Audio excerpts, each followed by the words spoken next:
Hello friends, welcome to my YouTube channel. आज के इस वीडियो में हम यूजीसी नेट हिंदी पाठ्यक्रम में संकलित इकाई 9 हिंदी निबंध के अंतर्गत शिव मूर्ति निबंध के एमसीक्यूज के प्रश्नों को देखेंगे। तो आइए देखते हैं। पहला प्रश्न है, भगवान भूतनाथ के विषय में लेखक की मूल स्थापना क्या है?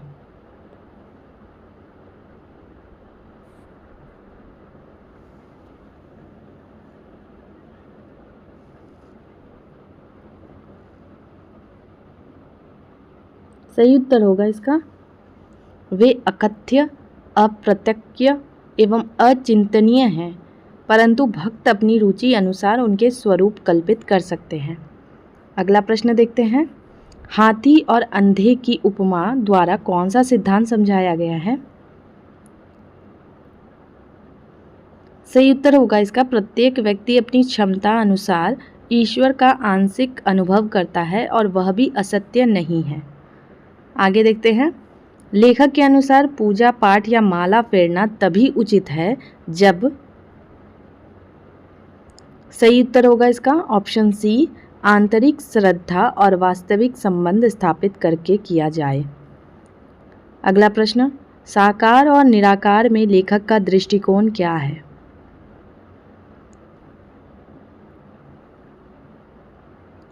सही उत्तर होगा, साकार कहने से व्यापकता का हर्ष और निराकार कहने से अस्तित्व का लोप होता है। आगे देखते हैं, लेखक के अनुसार श्रद्धालुओं की बुद्धि और ईश्वर के अनंत स्वरूप का संबंध कैसे है? सही उत्तर होगा इसका, बुद्धि सीमित है, अतः केवल कुछ रूप व अर्थ ही ग्रहण कर सकती है। अगला प्रश्न, लेखक के अनुसार वे लोग असली आस्तिक नहीं हैं जो। सही उत्तर होगा, शास्त्रार्थी आस्तिक बनकर ईश्वर को केवल पिता कहकर माता का अपमान करते हैं। अगला प्रश्न देखते हैं, लेखक का इस निबंध का मुख्य उद्देश्य किस वर्ग के लोगों हेतु है?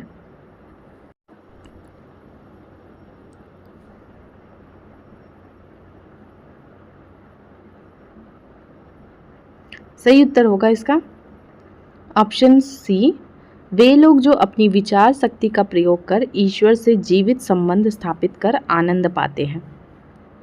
अगला प्रश्न, पाषाण पत्थर की मूर्ति का तात्पर्य निम्न में से किससे है? सही उत्तर होगा, पाषाण की मूर्ति अटल विश्वास और दृढ़ता का प्रतीक है। अगला प्रश्न, धातु की मूर्ति किस दार्शनिक भाव को दर्शाती है? सही उत्तर होगा इसका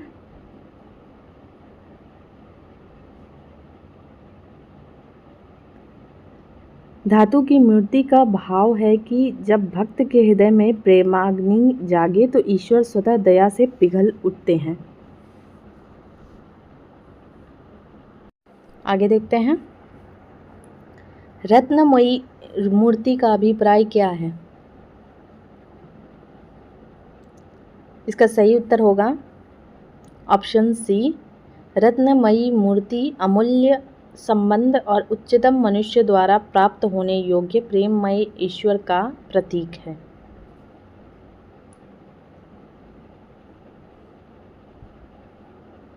अगला प्रश्न, मृत्तिका मिट्टी की मूर्ति को किस अर्थ में देखा गया है? सही उत्तर होगा, मिट्टी की मूर्ति से मंतव्य है कि ईश्वर हर ठौर सुलभ है, जैसे मिट्टी और जल।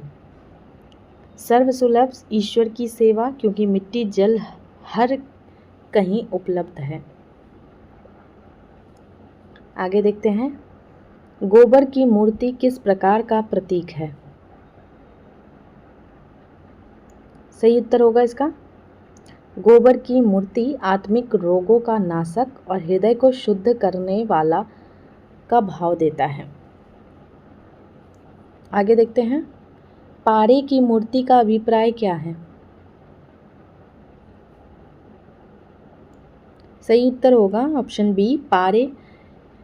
मरकरी की मूर्ति पुष्टिकारक और जीवन में ऊर्जा प्रदान करने वाली प्रेम देव का प्रतीक है। सही उत्तर हो। अगला प्रश्न देखते हैं। मूर्तियों के रंगों में श्वेत रंग का अर्थ है। इसका सही उत्तर होगा श्वेत रंग ऑप्शन बी। श्वेत रंग शुद्धता, स्वच्छता और त्रिगुणातीत स्वरूप का द्योतक है। अगला प्रश्न, लाल रंग का प्रतीक भाव कौन सा है? सही उत्तर होगा इसका लाल रंग रजोगुण और प्रेम अनुराग का प्रतीक है। अगला प्रश्न देखते हैं। काले रंग की मूर्ति का गूढ़ भाव क्या है?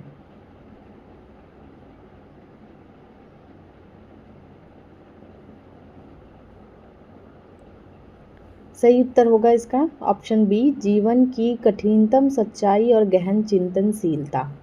काले रंग से सब सोच सकते हैं कि यह कठिन और गहन अनुभव का सूचक है। अगला प्रश्न,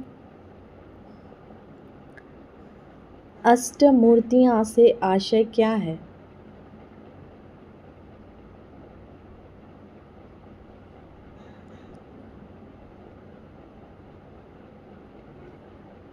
सही उत्तर होगा इसका यदि किसी के पास मूर्ति बनाने की सामर्थ्य ना हो तो पृथ्वी, जल आदि अष्टमूर्ति बनी बनाई उपलब्ध है।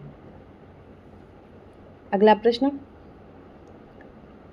लेखक ने क्यों कहा है कि प्रेम देव पर और किसी रंग का असर नहीं हो सकता?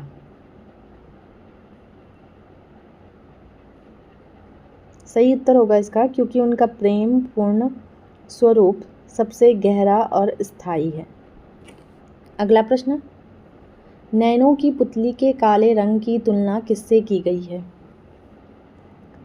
सही उत्तर होगा काली मसीह से, जिसमें समस्त पुस्तकें लिखी जाती है। अगला प्रश्न, सर्व शोभामय परम सुंदर के रंग के बारे में लेखक की क्या स्थापना है? सही उत्तर होगा इसका ऑप्शन सी, कोई निश्चित रंग नहीं। अगला प्रश्न देखते हैं। किसी विराट मैदान और दीपक के उदाहरण से लेखक कौन सा दार्शनिक सत्य स्पष्ट करता है? सही उत्तर होगा इसका मनुष्य की बुद्धि ईश्वर के समस्त स्वरूप को जानने में असमर्थ है। अगला प्रश्न, लिंग शब्द का वास्तविक अर्थ यहाँ किस रूप में दिया गया है? इसका सही उत्तर होगा संकेत चिन्ह। आगे देखते हैं। लेखक के अनुसार आनंद, दुख या रागिनी की मूर्ति क्यों नहीं बनाई जा सकती?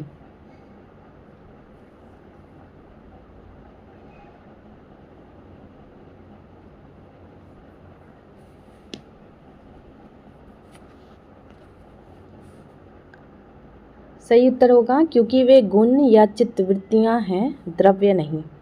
आगे अगला प्रश्न, ज्योतिर्लिंग को ही ईश्वर प्रतिमा ना होने नतस्य प्रतिमास्ति का प्रमाण क्यों माना गया है? सही उत्तर होगा क्योंकि वह अचिंत्य है और दूसरी प्रतिमाओं से भिन्न है। अगला प्रश्न देखते हैं। लेखक के अनुसार लिंगाकार मूर्ति से ईश्वर के किन गुणों का बोध किया जा सकता है? सही उत्तर है सृष्टिकर्ता, अचिंत्यत्व, अप्रतिमत्व।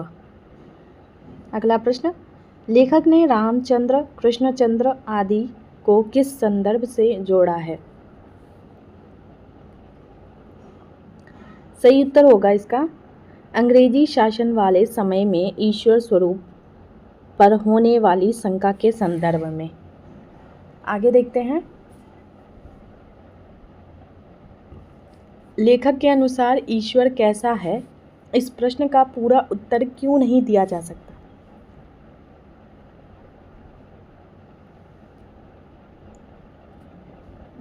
सही उत्तर है क्योंकि ऋषि मुनियों की बुद्धि सीमित है। अगला प्रश्न,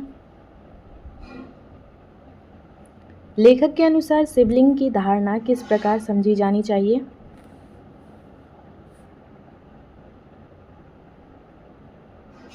सही उत्तर होगा उसे निर्वयव पर मूर्त स्वरूप मानकर। अगला प्रश्न, लेखक के अनुसार कुछ है और कुछ नहीं है, यह द्वंद्व किस विषय से जुड़ा है?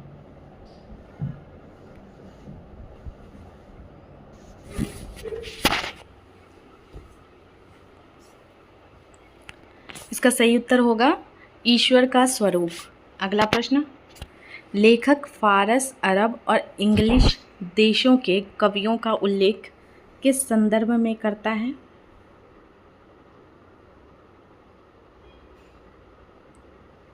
सही उत्तर होगा दर्शाने हेतु की भौगोलिक संदर्भ से कल्पना और वर्णन प्रभावित होते हैं।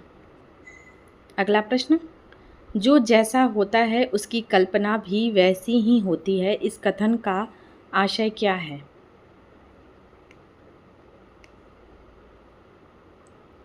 सही उत्तर होगा इसका कल्पना बिना अनुभव के असंभव है। अगला प्रश्न, निबंध में ईश्वर के स्वरूप के बारे में कौन सा विरोधाभास प्रस्तुत किया गया है?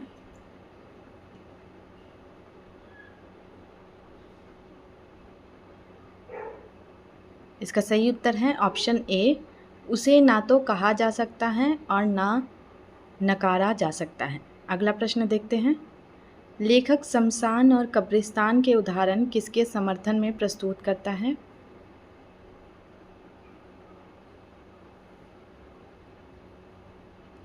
इसका सही उत्तर होगा ऑप्शन बी, यह समझाने हेतु कि कल्पना और वर्णन सदैव सांस्कृतिक संदर्भ पर आधारित होते हैं। अगला प्रश्न, इंजिल और कुरान से उद्धरण द्वारा लेखक किस तथ्य को बल देना चाहता है?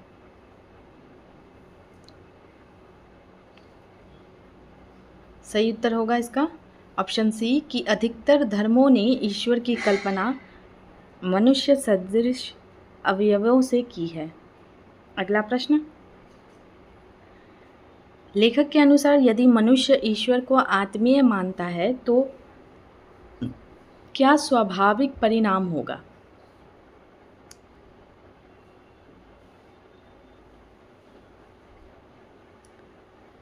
इसका सही उत्तर होगा ऑप्शन बी, ईश्वर को मनुष्य रूप में सोचना पड़ेगा। अगला प्रश्न देखते हैं, विष्णु देव की सौम्य मूर्तियां विशेषतः किस उद्देश्य से बनाई जाती है? सही उत्तर होगा इसका ऑप्शन बी, प्रेमोत्पादन हेतु। अगला प्रश्न, भैरव आदि की मूर्तियों का भयानक रूप किसका संकेत है? सही उत्तर होगा प्रभु शत्रुओं के लिए भयजनक। अगला प्रश्न, शिव मूर्ति के सिर पर गंगा का चिन्ह होने का प्रमुख भावार्थ कौन सा है? सही उत्तर होगा गंगा देश की सांसारिक और परमार्थिक सर्वस्व है। अगला प्रश्न, पुराणों के अनुसार गंगा की उत्पत्ति कहाँ से मानी गई है? सही उत्तर होगा विष्णु के चरणों से। अगला प्रश्न, विष्णु को परम शैव सिद्ध करने के लिए कौन सा प्रसंग दिया गया है? सही उत्तर होगा इसका, उन्होंने सहस्त्र कमल से शिव की पूजा की। अगला प्रश्न, जब एक कमल पुष्प कम हुआ तो भगवान विष्णु ने क्या अर्पित किया? सही उत्तर होगा अपना नेत्र। अगला प्रश्न, इस निबंध के अनुसार विष्णु और शिव के वास्तविक अर्थ कौन से हैं? सही उत्तर होगा विष्णु सर्वव्यापक और शिव कल्याणमय। अगला प्रश्न, लेखक के अनुसार यदि शैव शिव को गंगाधर और परम वैष्णव मानते हैं तो निष्कर्ष क्या निकलता है? सही उत्तर होगा इसका शैवों का वैष्णवों से विरोध उचित नहीं है। अगला प्रश्न, निबंध के अनुसार गंगा को किस प्रकार समझना चाहिए? सही उत्तर होगा परम शक्ति के रूप में। अगला प्रश्न, लेखक का अंतिम निष्कर्ष किस विचार को पुष्ट करता है? सही उत्तर होगा इसका वैष्णव, शैव और शाक्त सभी में विरोध अनुचित है। निबंध के अनुसार आस्तिक के लिए किसे पाप माना गया है? सही उत्तर होगा किसी से द्वेष रखना। अगला प्रश्न, निबंध में आस्तिकता का तात्पर्य किससे जोड़ा गया है? सही उत्तर होगा द्वेष रहित आचरण और आत्मीयता से। अगला प्रश्न, शैव समाज का विशेषतः किनसे अधिक संबंध बताया गया है? सही उत्तर होगा इसका वैष्णव और शाक्त से। अगला प्रश्न, शिव मूर्ति के 5 मुख किस ओर संकेत करते हैं? सही उत्तर है 4 वेद और 5वां प्रेम। अगला प्रश्न, निबंध में वेद किसके रूप में उल्लिखित है? सही उत्तर है शिव की वाणी। अगला प्रश्न, 5वां मुख किसे कहा गया है? सही उत्तर होगा प्रेममयी वाणी। अगला प्रश्न, केवल 4 वेदों के आधार पर मनुष्य अधिकतम क्या प्राप्त कर सकता है? सही उत्तर होगा इसका धर्म, अर्थ, काम, मोक्ष। अगला प्रश्न, कैलाशवास को लेखक किस रूप में प्रस्तुत करता है?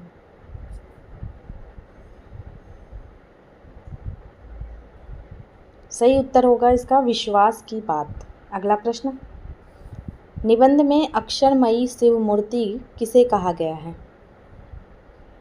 सही उत्तर होगा इसका प्रेममय ईश्वर का वाचिक रूप। अगला प्रश्न, अक्षरमयी शिव मूर्ति का मुख्य नाम क्या है? सही उत्तर होगा प्रेमेश्वर। अगला प्रश्न, प्रेमेश्वर शब्द का सही अर्थ क्या है? सही उत्तर होगा प्रेममय ईश्वर। गद्य के अनुसार शिव का दर्शन किससे संभव है? सही उत्तर है प्रेम चक्षु। अगला प्रश्न, प्रेम गंगा किसे कहा गया है? सही उत्तर होगा नेत्रों से बहने वाले आंसू। अगला प्रश्न, शिव मूर्ति की पूजा का प्रमुख आधार क्या है?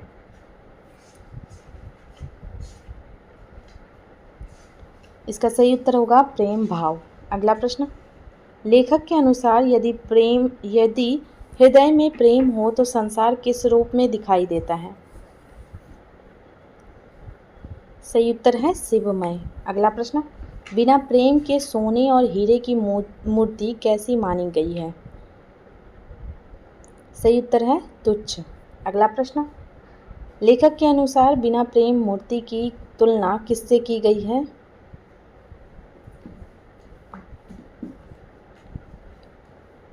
सही उत्तर होगा घर की चक्की से भी गई बीती। अगला प्रश्न, बिना प्रेम के ध्यान करने का परिणाम क्या बतलाया गया है? सही उत्तर होगा अंधकार के सिवा कुछ नहीं। आगे देखते हैं, लेखक ने वेदों की अधिक पढ़ाई को किससे जोड़ा है? सही उत्तर होगा इसका शारीरिक कष्ट और दिमाग में गर्मी। अगला प्रश्न, बिना प्रेम के वेदों को किसका कारण बताया गया? सही उत्तर होगा झगड़े की जड़। अगला प्रश्न, धर्म का स्वरूप प्रेम के बिना कैसा बताया गया है? सही उत्तर है सिर पैर के काम। अगला प्रश्न, स्वर्ग को किससे तुलना की गई? सही उत्तर होगा ऑप्शन बी शेखचिल्ली का महल।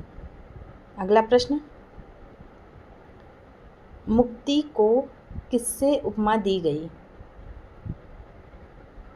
सही उत्तर होगा इसका प्रेत की बहिन। अगला प्रश्न, ब्रह्म शब्द को किस अर्थ में उल्लिखित किया गया है? सही उत्तर होगा नपुंसक। अगला प्रश्न, लेखक के अनुसार यदि हृदय मंदिर में प्रेम का प्रकाश है तो कैसा संसार प्रतीत होगा? सही उत्तर है ऑप्शन सी शिवमय। अगला प्रश्न, इस निबंध में वास्तविक शिव मूर्ति शब्द का सही अर्थ क्या है? सही उत्तर होगा प्रेम स्वरूप कल्याणमय ईश्वर। अगला प्रश्न, निबंध में प्रेम का क्या महत्व है? सही उत्तर है शिव दर्शन के लिए अनिवार्य साधन। अगला प्रश्न, बिना प्रेम का धर्म किस रूप में चित्रित हुआ है?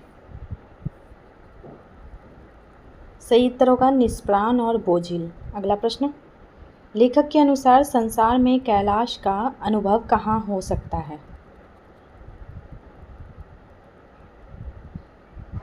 सही उत्तर है हृदय मंदिर में। अगला प्रश्न, इस निबंध में का केंद्रीय संदेश क्या है? सही उत्तर है केवल प्रेम ही वास्तविक शिव स्वरूप है।